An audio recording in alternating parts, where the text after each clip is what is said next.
Hello and welcome everyone to the weekly Delphian meeting. Thank you for tuning in. So today's agenda be somewhat abbreviated because we have a 2 o'clock meeting. So we'll probably be done within like 45 or so. But as always, feel free to ask questions throughout. We'll go through the market update. Earnings is winding down, so we'll go through that real quick and see what Joe has to share at the end here. Just a reminder, about speaking of earnings, not next week, but the week after, we'll put out, Q3 plan. So, and we'll have the results for everything for that. So, okay, everything's still in state two for major indices. Obviously, things have reversed somewhat. You can see, last week we were talking, we're basically in that oversold, below 30. So it's pretty much held at that level. So it seems like it's bottoming.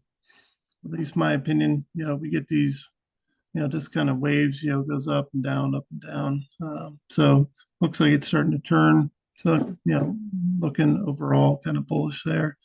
Um, the states, nothing significant. We never really got to that 45 and got right up next to it, then pulled back. So really, I think right now we're just seeing, we're going to go 1 2 1 2 type thing overall for, the major indices. So, quite a dispersion. We got the few in eight here. We got a couple in one. Most of them are in two as far as the sectors. So, and the bonds have taken a pretty good beating, but those have pulled back. We got up, we made new highs in that 10-year, the 4.38, I think was the high. So we pulled back quite a bit from that level, but still above four. So just keep your eye on that. Obviously, if that spikes, it's going to be bad for the markets. But as it's pulled back, the market's done pretty well. All right, let's look at the market pulse here. So, sorry, didn't mean to do that. So you can see, so far, we topped out just about, right around 74. So we're back down to 70, bullish, bearish. So look to see if it does the normal, kind of just slowly, kind of rolls over, and then, you get a pretty big move um, as it starts crossing. So like you see here, we had a good cross, a big drop down. So what does that to see? Obviously, we've had pretty good overall SPY numbers here as we've like bottomed. Um, so what to watch the key levels overall for that. I'll pull up the individual states. System's been a little slow. Apologize for that, obviously. But while that's loading, I'll just go to SPX here. So two, we got down here. We did touch target one and then pretty much bounced off of that. So that level in here, made it up through our resistance level. Once we drop down, that becomes resistance. So came up through, basically, went back down, then came back through. Our typical pattern's kind of like this, but this one, sorry, typical is kind of like this. So this one, just kind of went higher and then like that. So, this would be a state one, and this would be four if it continues down from there. So this is definitely looking like state one's inevitable, getting back in there, at least for SPX. So what we want to just kind of watch is, the stop loss levels 45. I think we're above that right now, 45.18. So we're in the middle of those between 2 and 3. So, those can act like, pretty strong resistance. So getting through those, I would just say, we get through that, close above there, in the next day or so, we'd be back in one, would be my guess. As long as things don't turn around at that kind of level. So modeling wise, that's what I'd be watching for, just staying above, getting above, staying there. And then, your entry price here is your support, 4,400, which is pretty much smack dab in the middle of the range. So let's pull this up here. This came up. So ones, twos. So you can see, we like to see the transitions to see if the move's going to, follow through. So you get these big twos right here going up, and then the fours didn't really follow through. And then you can see these two started dropping off. Those went, transition back to ones. And so, that pretty much, if we're not seeing the fours, that's pretty much the end of the move. You can expect reversal. So that's what I'm seeing there. Yeah. Okay. Chart wise, I'll do our big range here. Let me pull it out first. See if it, there we go. Okay. So big range, that's our 42 is the bottom, 46, top of the range right now. You can see in here, we had that drop below the 50-day, came back up, kind of flip-flopped, and then, yesterday is a big day above. So staying above that 50-day, obviously critical. So that's your near-term support. And then, top is 46, obviously. And then, the 50 days, 44.21. Let's see, pretty much, well above that. So we're in the 45. So well above that 50-day. So that'll be your near-term support. Just use this 45.21 as, not like a significant resistance, but, it's going to be some resistance in that stop loss range.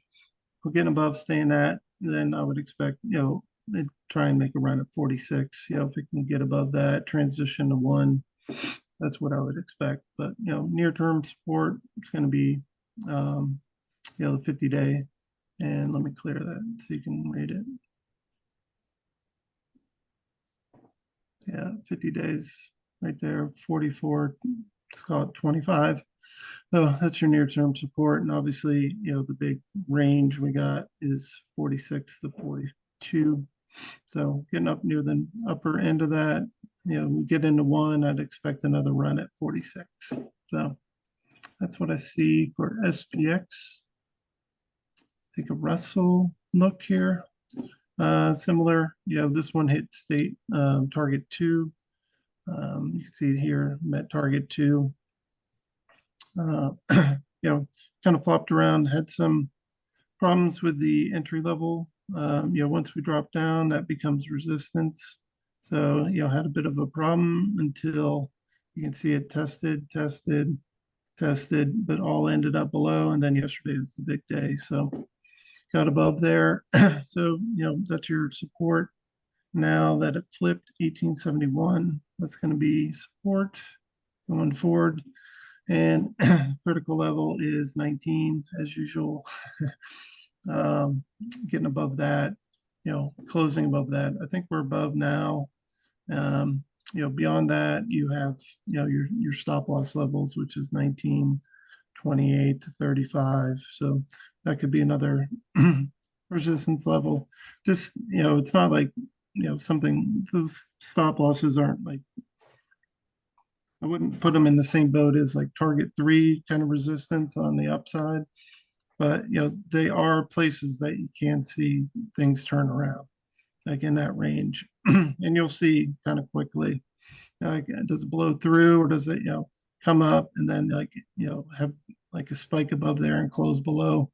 So that's what you want to be careful of, because that could, just be a reversal spot. So you can watch those on the Russell and SPX. Obviously, SPX is a lot closer to that. So, we're right on, we're above that. So Yeah, I think we're 1906. Okay, so we're above that 50-day. So it can be, this hasn't been as strong as the SPX correlation to that 50-day, but that 200 held really well. So that's a critical level. 1900 is the big level. Staying above that, closing there, and holding. Ideally, if you want this to be bullish, you want that to show support again. So if that fails, obviously I would, expect pretty big movement downward. If that 19 fails, like the other times that this thing broke above, pretty much, got back, went down below, went up, and then went all the way down. And that happened the other times that it, made a spike up. So we had that spike up, we dropped down. So this is going to be key, holding this for the next few days above that 1900.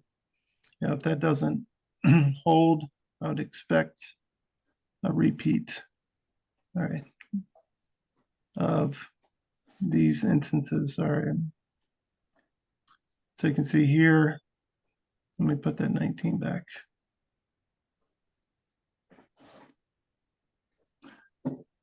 So back here, went down, got back up, failed all the way down, below 17. This one here, kind of chopped, tried to get up, one day down, all the way, tested support at 1700. So this is shown similar. So really, this is the critical thing to watch for the market right now, this 1900. Can it get above there, hold a few days, then obviously we can get a nice bullish run. It fails again, I would expect, repeat of, this is 1, 2, third breakout. So that's what I would be watching for on these markets. Overall, I think, the market pulse is kind of showing bullish. It's going to pull down. Didn't show the new highs. So we didn't get a lot of new lows.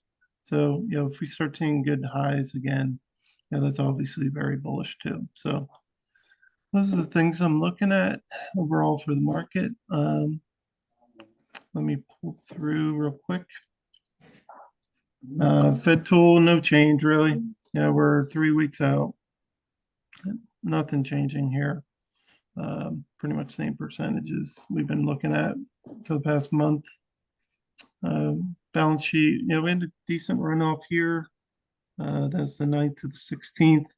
Pretty much flat, last week down a little, but they continue the runoff. So obviously, just remind you that is a headwind for the markets. So what I'm really watching is 10-year and the Russell. So you see spikes with this. It's obviously bad. And then the Russell. That's going to be my main focus right now. And if that does hold, then I'm going to be watching the S&P. After that, can it get above that 16, that level 4,600, and hold above there. So I think that's it from market update. I'll open up to questions, comments. Aren't you guys having a hurricane or something? Yeah, you mean a thunderstorm? Yeah. It didn't get close to the coast. I was surprised you guys had the meeting because I thought, because of the hurricane. Yeah, I mean, we can take a poll. There are a lot of Tampa people here. Anyone affected?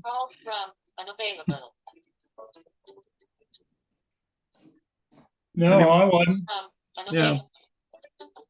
Barely any wind, barely any rain. Well, not barely any rain. There was rain, but it wasn't Yeah. bad. Yeah, it's a thunderstorm, right? Right. Yeah. Yeah, it didn't make impact, like it went straight north. So we got a flyby basically, and the side of it. Yeah, Dan here. I'm over on the by the Intercoastal in St. Pete.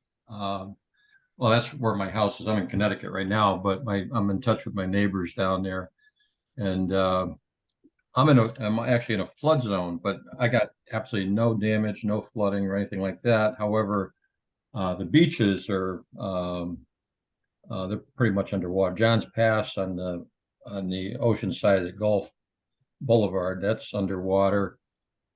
Clearwater Beach is underwater. Let's see, downtown St. Pete, in the lower areas, they're underwater. And my understanding is, was it Bayshore? They got hit pretty hard from surge of water going into Tampa Bay. Hmm.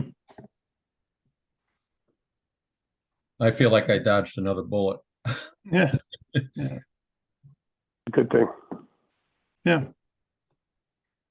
So, well, that's good. Everyone's safe, no real issues that we know of. Yeah, I mean, I'm inland, so it was nothing.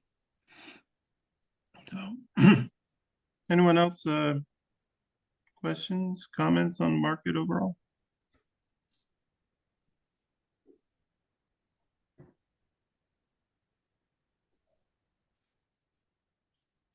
No? You guys are quiet today, huh? No, I Okay. think we're in a temporary uptrend. The green pie is rising, started Mhm. rising on Monday, so Yeah, see yeah, I how mean, far it goes. yeah, really, I think it's the Russell, you know, this is kind of critical. If it fails, you know, it could see us having a pretty big drop, but, you know, pie wise, I mean, it's definitely, you know, looks like it's bottoming.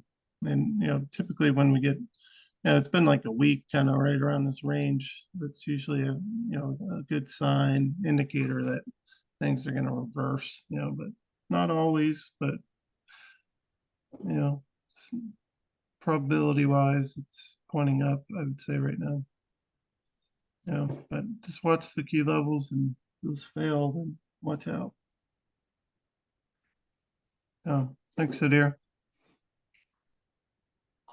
Anyone else? Okay. Earnings wise, planes winding down. You got like 3 trades. The first, so bearish runners, and that's it until the next quarter comes out. We've had a couple of bullish runners closed out. Those were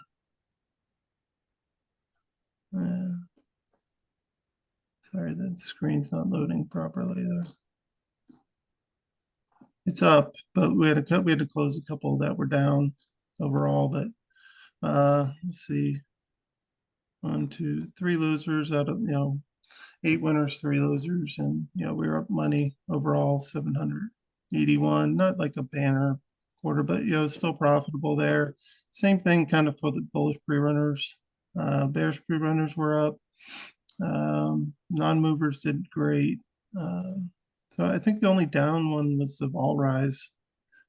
Bearish runners, I don't know what happened here, but we got 3 trades that are still open. We'll get apparently 3 more tomorrow to finish up, but yeah, we're still up. Yeah, that's 1100 on the closed. Only had one of those, be a loser. All the other ones hit their profit targets. So still got 3 open and like 3 more on the way. So that'll close out the earnings. It's the last remaining one, but we're up like 1,000 here on average 1,000 risk. So done well, done pretty well. Someone's getting calls. So that was it on earnings. Pretty slow overall. I think overall the quarter, turned out good, not spectacular, but good overall. So this is the only down one that we had that I see is vol rise. I think the numbers will come out pretty good. The win, I don't think the win will be, like we had some of those quarters where it's like 95. I don't think it's going to be like that, but more like 80 something, and then but pretty good money made. So better than last quarter, right? So that's it. Any questions on the earnings? It worked good. I made money this Yeah. time. Yeah. Well, that's the goal. Yeah, yeah. They're working fine. Yeah. Okay, good. All right, well, that's all I had. Unless people have any questions, I'll turn it over to Joe. All right, Yep. Josh, I will pick it up. Couple charts and a couple of the same ones that you had up there, but let's see. Hi, everybody. Glad nobody had a bad situation with the storm. So here we are. This is the new UI, and just really wanted to look at the two columns on the left-hand side: market overview, sector overview. What sort of jumps out at me here, and overall market-wise, I think most likely three scenarios: up, down, sideways. I'm guessing we have a couple big numbers, tomorrow and Friday. We got PCE numbers tomorrow. We got non-farm payroll numbers on Friday.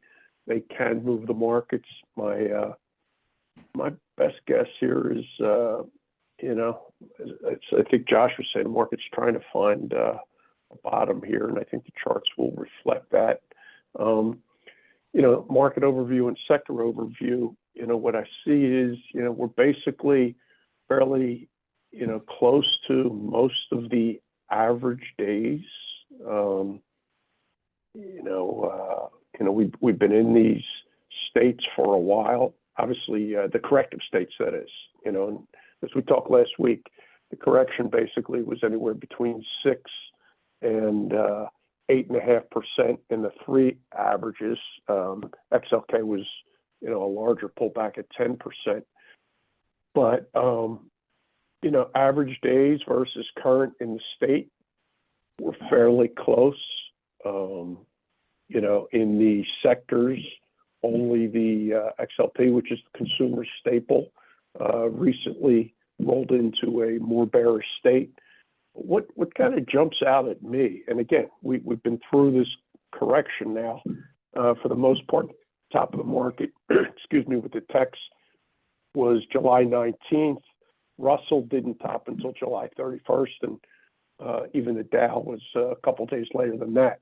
But what we've added to, the new UI is the average move, and then, the max move inside of, the current move. And in most instances, both in the indexes and in the sectors, the max move, which is, the biggest move in the direction in the current state, is far below the average percentage move. And so that just suggests to me that, unless we got a big sell-off coming, and I don't think the charts show that, I'll get into them, that, the pullback has just, not been that dramatic, at least in terms of the move after the transition into the states. So, that's some of the stuff I look at in the new UI.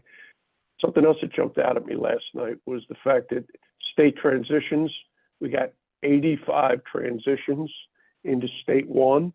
Josh and I have not had a chance to get into the weeds in terms of those numbers versus where we are in a particular market move. I did go back and look a little bit. Again, the market top was in the July 19th end of July period. We did get a fair number of state one transitions on the 18th. We get 73. On the 13th of July, we had 95 state one transitions. And then, nothing really close to that going back, into the May period. So, we'll find out soon whether these 85, into one suggest that, maybe there's more strength coming. We talked quite a bit about NVIDIA last week, so I thought I'd just follow up with that. This big red candle was earnings day. We were talking last Wednesday. That thing opened over 500, closed at 471 or so. You had a kind of a similar day similar candle in the XLK, as you'd expect. But, the charts overall, I mean, August 18th was the low for all the indexes. I mean, NVIDIA, basically higher lows, and, long way to go in terms of getting back into a state one, and average days for 7 days in, average is 42. So, looks pretty constructive to me. Mirroring that is XLK. We had the big red candle day, and higher lows. Today's another day, higher lows. So, pretty constructive. Josh went through this, as he always does, real well, the different indexes, but, you got another update today, and, SPX, just essentially higher lows. And I think that's why, if you're on the bullish camp, there's reason for enthusiasm. Market was due for a correction. We know we were in those state ones, with the exception of RUT, for really extended periods. We got the 6 to 8.5% correction, and unless we're going to go sideways, it looks like the market is getting ready to head north again. There's the Russell that Josh is focusing on very closely now, a little bit above 1900. We never talk about the Dow, and probably for good reason, but it's kind of interesting. The Dow topped later than any of the other averages. It was the Russell that was July 31st. The Dow was the next day at August 1st. I don't know that it means anything, but most of the averages bottomed on the 18th of August here. The Dow had a couple days, a week later, where it bottomed, the 24th and 25th, and we got higher lows coming at that more recent low. So XLP was one I wanted to take a peek at, because if we go back here, XLP is, one of the few sectors that has, changed states in the last couple of days, and it went to a state 8. We talked about this ages ago, at the height of inflation, watch the consumer staples and things like that. So here we are, state 8 for the last couple of days. And, if you look, I did go back. So the last state 8 in the consumer staples is very, very close to a major bottom of the market. At least I would consider it a fairly major, low, that March 13th, 14th low, where we've been talking about retracement levels over the last couple of weeks coming out of those levels. So it was, just a week or so before that XLP went into state 8, before the market essentially took off, and ultimately XLP turned around.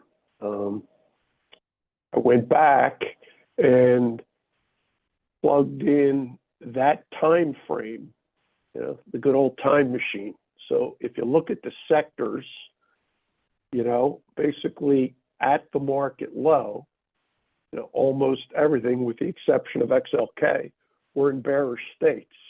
One of the big differences here was, if you look at current days versus average days, some of those transitions were closer to have just having happened versus, long in the tooth. So, probably some of those transitions were not ideal. They were bearish states, kind of right as the market was about to turn. But, for the most part, out of 11, you had 10 bearish. Right now, you've got, here's, last night's close, 9 out of the 11 are bearish, not quite as many state 8s. But, I think that XLP may be worth watching, just to see, there are ramifications for some of these big companies in pricing and inflation, obviously, and all that. But just keeping an eye on XLP here, I think might be worthwhile over the next week or two.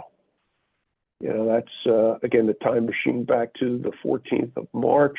Actually, yeah, something else I meant to point out. So, Sudhir, as you pointed out, the green pie is starting to grow a little bit. I don't know exactly where we bottomed. I don't know if we were below 26 recently or not. But, this was essentially the low back I in looked it March, up. that green pie. What's that? Let me, I'll, The- open my Excel file. I'll tell you here in a sec. Thank you. I think it was, right in the mid-20s. That pretty significant market low, March 13th, 14th, we were just below 21, in the green pie. So thought that was kind of interesting. We had 95 state eights then. That was a pretty significant low. Yeah, Josh mentioned the bonds. I just thought, if the market's going to maybe get legs again to the upside, we probably need a little support for the bond market. And yeah, TLT's in a state eight, but from a chart perspective, higher lows here over the last week or so. Something else to keep an eye on, as Josh pointed out. We bottomed XLE, what's that? sorry for the interruption, Joe. We bottomed on the green pie at 26.11 on last Friday, the 25th. Yeah, so just hanging there. That's pretty overdone. But when you look at, certainly I would look at that March low as significantly, more meaningful than this, little pullback, and yet the green pie wasn't that much different. Again, TLT, looks like getting a breather to the upside there. Energy, is just kind of one of the last ones I thought worth watching when we talk about the whole inflation thing. So we've got the XLE here, which is one of the few in state one. This along with the ETF, you've got 90 as a significant level, in the XLE here, and then here's the ETF that we follow, the USO. So 75 being the level there. A couple other things that I personally will be keeping an eye on to get a sense for future direction of the market. And then lastly, I just thought Josh occasionally, mentions the dollar. I don't know, and I'm not really a big reason guy with why markets, go up and down, but it sure looks like there might have been some reason for the big move in the dollar yesterday. I did not see anything really, in the news, but that's a pretty big red candle. So, maybe worth keeping an eye on as well. So there were the few, different charts I just wanted to bring to everybody's attention. Happy to talk about anything or turn it back to Josh. We continue to work, on the new UI. We've got another project that we're working on that has sidetracked us for a couple weeks here, and probably will for another week or so. But continuing to work on this and ultimately go to the cloud and improve performance.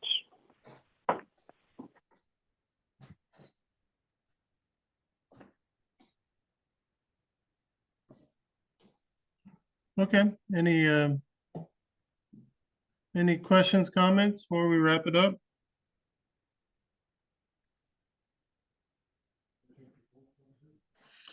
Okay, well, we'll wrap it up for this week. Do it again next week. Thank you all for tuning in. Bye, everybody. Thank you.